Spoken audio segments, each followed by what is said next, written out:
Moin Moin, hallo und herzlich willkommen zu einem neuen Video hier auf meinem Kanal. Heute gibt es hier eine Runde Shakes and Fidget. Heute gibt es aber ein paar News. Und zwar kamen die gestern schon raus, die ganzen Neuigkeiten. Allerdings, ja, war ich halt auf Arbeit gewesen, Spätschicht. Deswegen kommt dies am nächsten Tag, also heute.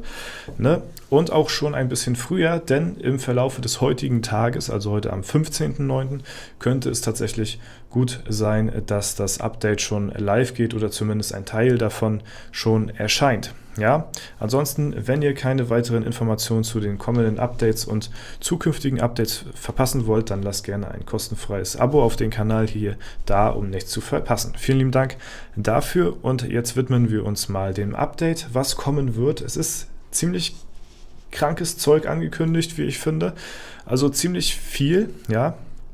Also ich bin auf jeden Fall gespannt, wir gehen mal rein hier in das Update und falls heute noch was kommt, ja, dann weiß ich nicht, werde ich das wahrscheinlich heute Abend oder wieder morgen früh bringen oder so. Deswegen, ja, dadurch, dass heute was kommen könnte, kommt das Video auch heute so früh. Gut, moin moin und einen schönen Dienstag euch allen. Die neue Spielversion mit der Version Nummer 10 steht in den Startlöchern und ich möchte euch schon mal einmal zeigen, was euch erwarten wird. Ja, wie gewohnt gibt es die kompletten Changelog im entsprechenden Thema, da werden wir auch nochmal gleich drauf zu sprechen kommen. Auch ein paar sehr interessante Sachen habe ich mir schon mal überflogen, habe ich das Ganze schon mal.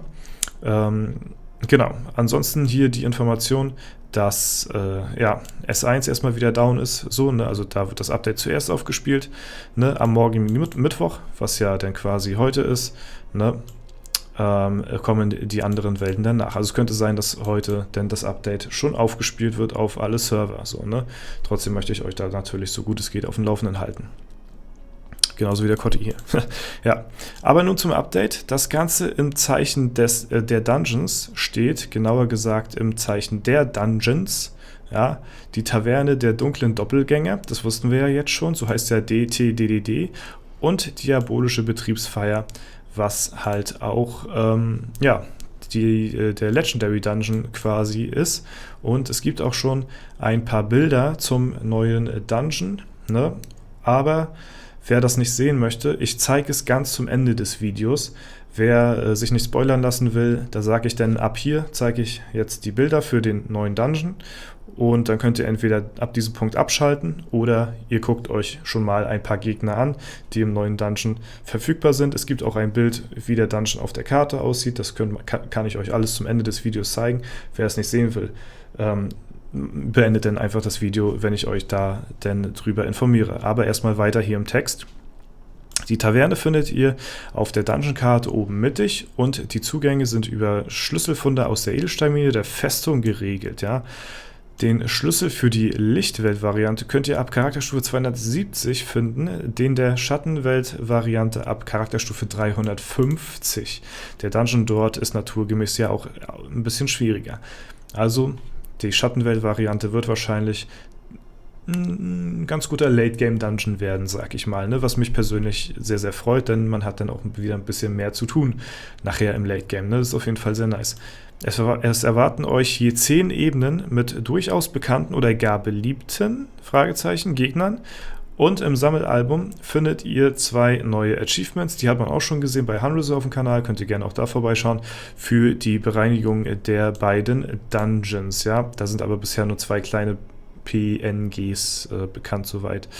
Wem danach zum Feiern zumute ist, dem sei unsere diabolische Betriebsfeier ans Herz gelegt, denn so heißt ab sofort der Süßes oder Saures Legendary Dungeon, auch damit wir zeitlich nicht so hart an Halloween gebunden sind.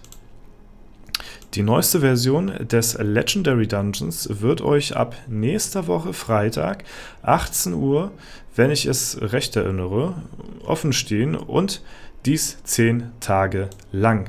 Ja, genaueres zu diesem Dungeon werde ich euch aber noch zeitnah in einer gesonderten News nächste Woche mit auf den Weg geben, dann gerät nichts bis dahin in Vergessenheit. Also wenn das so sein sollte, dass der nächste Woche Freitag um 18 Uhr erscheint, das wäre ja dann nicht der 17., sondern der 24., dann würde ich den, glaube ich, auch direkt live streamen, weil ich glaube, da bin ich zu Hause, soweit ich das wissen müsste, sage ich euch aber auch nochmal Bescheid, ja, rechtzeitig. Neben mehreren Playability-Features, wie es so schön heißt, wie Hinweisen, wenn man eine legendäre Waffe mit Edelstein ins WC wirft, der Möglichkeit, die Stadtwachenauszahlung nun auch mit der Enter-Taste abzuschließen oder dass in der Taverne im Breitbildmodus die Kerze auf dem Abenteuerlustbalken erlischt, wenn man keine Abenteuerlust mehr hat. Ist nett. Gibt es auch diverse behobene Fehler, unter anderem hatten App-Spieler Probleme beim Gildenbeitritt, bei Steam gab es sporadisch einen Charakter, ja, okay, Login-Fehler, der Glückswert des Unterweltwächters wurde viel zu hoch angezeigt, etc. pp. Ein paar Sachen hier im Changelog. Ansonsten hier nochmal die Information für die S1-Spieler, dass halt, ja, eventuell der Server ein bisschen down geht, ne? Und genau, hier steht auch nochmal das Gleiche, so beachtet bitte, dass heute nur Welt 1 das Update gänzlich erhält, also gestern quasi für euch, ne, und heute könnte eventuell schon das andere kommen. Wir gucken nochmal in Changelog, ja, das ist nochmal ziemlich interessant, und zwar haben wir hier jetzt einige Features, die hinzugefügt werden. Einmal der Legendary Dungeon, die diabolische Betriebsfeier, Legendary Dungeon, 3 neue legendäre Gegenstände zum Set hinzugefügt, also es gibt 3 neue Legis, es gibt ein Tutorial. Jetzt, ganz interessant, im Legendary Dungeon, Funktion Schicksalsklunker. Ja, das ist soweit hingehend interessant, denn wir hatten ja uns gefragt, bei den Bildern, die wir schon zum Legendary Dungeon gesehen hatten, da waren ja 3 so eine Kreise und da wussten wir nichts ganz mit anzufangen. Eventuell könnte das irgendein Gamble-Spiel sein mit diesen Klunkern, die da vielleicht reingehören oder so, und ja, man kann den auswählen und der entscheidet dann, ja, was man vielleicht für einen Boni bekommt, was man, weiß ich nicht, für einen Buff, Debuff oder sowas bekommt, ne, was vielleicht im nächsten Dungeon ist, sowas vielleicht in die Richtung, also irgendwas Randommäßiges, denke ich mal. Mal gucken. Ich bin gespannt, könnte sowas sein. Neue Türen und Schatzkisten gibt es, neue Spezialräume, auch sehr interessant, freue ich mich auch sehr drauf. Dann Sammelalbum, 2 Achievements für den neuen Dungeon. Feature hinzugefügt. Das ist, was von der Community gewünscht ist, weil es kursiv geschrieben. Hier oben sind kursiv von der Community umgesetzte Wünsche. WC-Warnhinweis, wenn man eine legendäre Waffe mit Edelstein ins WC wirft. Okay, interessant. Stadtwache. Nach Abschluss der Stadtwache kann der Lohn nun mit der Enter-Taste abgeholt werden. Nice. Dann, ja, Dungeons, neue Dungeons, die Taverne der dunklen Doppelgänge für Licht- und Schattenwelt. Das war tatsächlich ein Wunsch der Community. Okay. Verlinkung zu Twitch hinzugefügt. Okay, auch interessant. Änderung vorgenommen. Ja, also Süßes oder Saures wurde umbenannt in diabolische Betriebsfeier. Dann das erste, hier auch, das habe ich auch schon gelesen, das erste 20% Auffüllen von Lebensenergie im Durchgang kostet 10 Pilze. Das zweite 15, ab den dritten mal dann 20 Pilze. Der Button ist zwischen Käufen kurz inaktiv. So. Es wurde sich ja viel darüber beschwert, dass das erhöht worden ist, so, ne?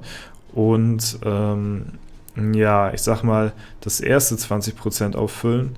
Also man spart sich pro Durchgang ein paar Pilze so, aber am Ende des Tages kommt man mit der Taktik, die wir da vorher hatten, nicht so sehr viel günstiger.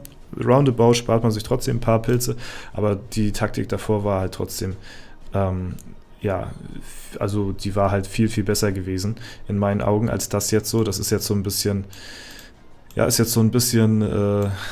ja, wie heißt das?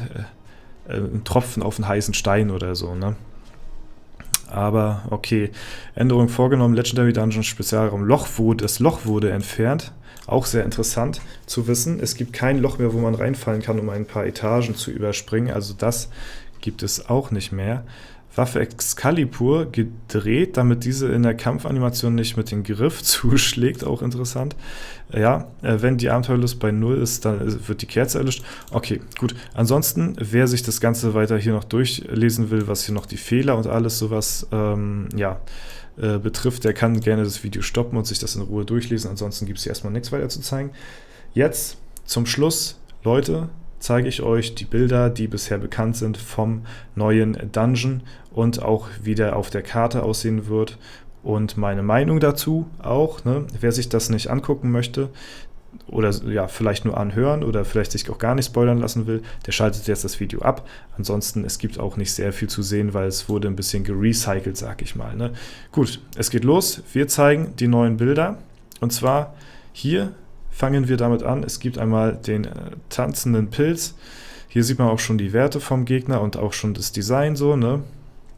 Also es sind jetzt keine komplett neuen Gegner. Dann haben wir einmal den Shakes, den Schädelspalter Shakes. Es sind halt die Gegner, die man halt aus dem Legendary Dungeon davor kannte. Als Hintergrund haben wir einfach nur die Taverne abgebildet in einem Grünton. Ne? Dann haben wir einmal den Dr. Abawuwu, ja, der ja beim Glücksrad am Start ist und auch hier überall die Werte nebenbei, ne? Relativ interessant. So, dann haben wir einmal hier den Verkäufer, ne? Bei den Pets, also alle Leute sind hier, ne? Sind halt eben die Doppelgänger sozusagen, ne? Ist halt eben der Dungeon der Doppelgänger so, ne? Ja.